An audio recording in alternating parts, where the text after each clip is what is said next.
to signify the launching of the Davao Oriental Beautiful Program. Join us for a countdown in 5, 4, 3, 2, 1. Davao Oriental Beautiful, formal nang gilusad ang bag-o ug mas nindot nga kampanya sa turismo sa Davao Oriental niadtong Miyerkules. Kuyog ang tanang sektor nga dunay kalambigitan sa turismo. Mismong si Davao Oriental Governor Corazon Maliñaon ang nanguna sa kampanya.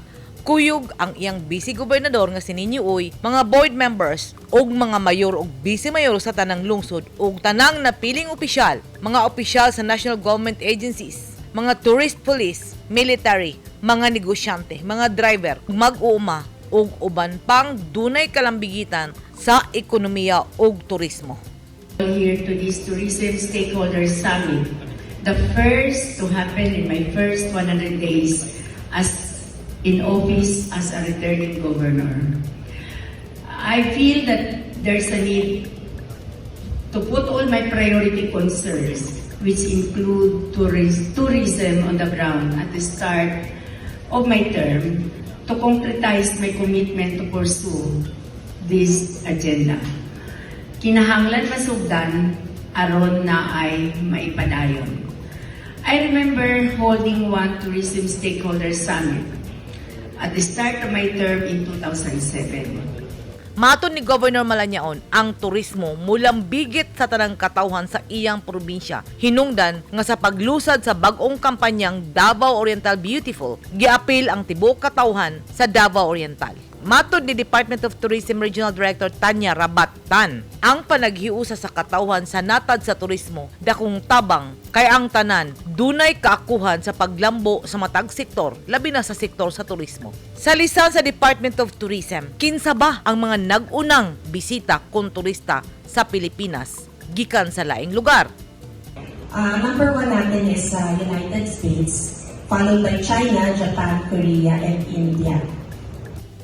Daghan ang natingala nganong naapil ang India sa listahan sa pinakataas nga bisita. Naapil ang India tungod kay daghan og taga-India nga anian nag-eskwela sa dakbayan sa Davao kay giila ang medical school sa Davao nga maayo sa natad sa medisina ug sila gikonsidera nga mga turista. Gilusad ang Davao Oriental Beautiful atol sa pinakaunang tourism summit sa Mindanao nga gipanguluhan sa provincial government. Atol sa okasyon, formal usab nga gipirmahan ni Governor Maliñaon ang pagmugna sa Davao Oriental Provincial Tourism Council, ang grupo nga langkuban sa tanang sektor nga magtutok sa kalihukan sa turismo sa ilang probinsya. Akong nakita nga personal nga giabi-abi ni Governor Maliñaon ang tanang mitambong sa maong okasyon. Og tibok adlaw milingkod ang gobernadora sa summit kay ang turismo usa sa mga sektor nga gimahal ni Maliñaon tungod kay matud niini nasayod siya nga kini ang pinakadako nilang industriya didto sa iyang probinsya. Sa usa ka dakong tarpaulin nga anaa sa gawas sa lugar kung diin gihimo ang summit,